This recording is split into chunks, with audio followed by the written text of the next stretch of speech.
Des, if you can let Heather in on what's going on now, it is time for the charity story. I will count this, you do. So, last year, I believe it was? 2 years ago. 2 years ago. Heather, you were kind of helping the charity quite a bit. I was the charity liaison, yes. Yes, you were charity liaison. And why don't you talk a little about just in general dealing, hanging out with Heather and what she was like? So Heather is a wonderful individual. I've never met anyone like her. And to this day, I've never met someone who has managed to pull the wool over my head, or over my eyes, as much as she has one night. Turn your microphone on. Oh, it's not even on? No. That might help, but I am kind of loud like Alkali, so that does Don't work. do that to yourself, you'll just blow out your voice. Hello? Yeah, it's working. Okay.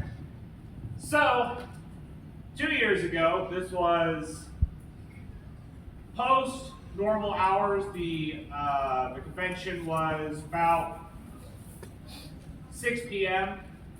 I'm hanging out with Des, with Nikki, with several members of the staff, in someone's room. I can't remember who. Operations. Was it operations? We were in operations hanging out because I remember what happened when you got the message. And charity had closed up for the night, and I was like, okay, cool, I don't have to do anything. And so I feel my phone buzz. Well, let me check my phone. Oh, it's from Heather. Okay, she might need to know something. What's going on? That's weird. Everyone looks at me and confused. I see a text that just reads, Heather, I didn't know there were puppies at the convention tonight.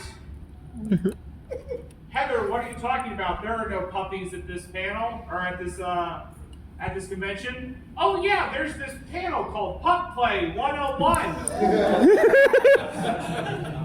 Oh, I need to now pull out my phone to let you all hear the voice message I sent immediately over Telegram to the charity.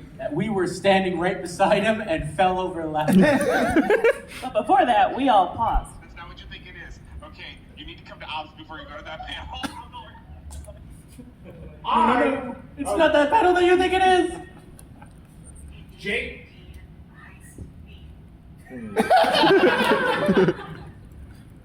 Okay. Apparently it's wanting to play all of my recorded messages. I immediately shoot upright.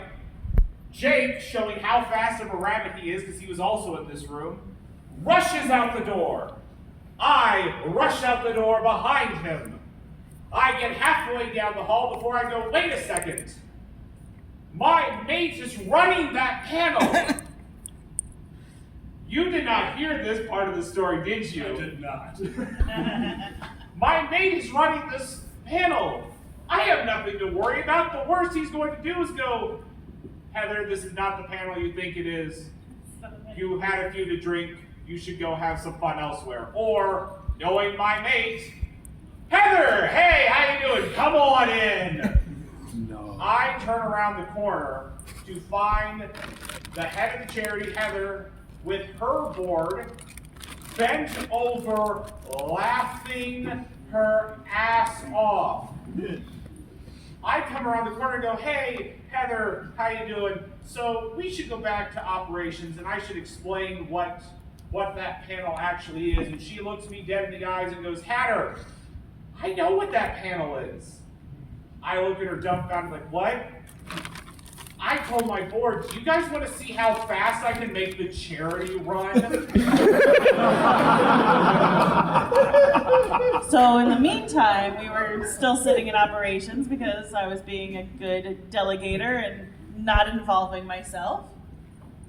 And Heather walks back in the door and suddenly goes, I've been hacked! It was a great night. What I actually said, I can't say because this is a PG-13 panel. But that was the gist of what I said. Thanks to that incident, that is why Charity After Dark now exists. just to tell that story along with other After Dark stories.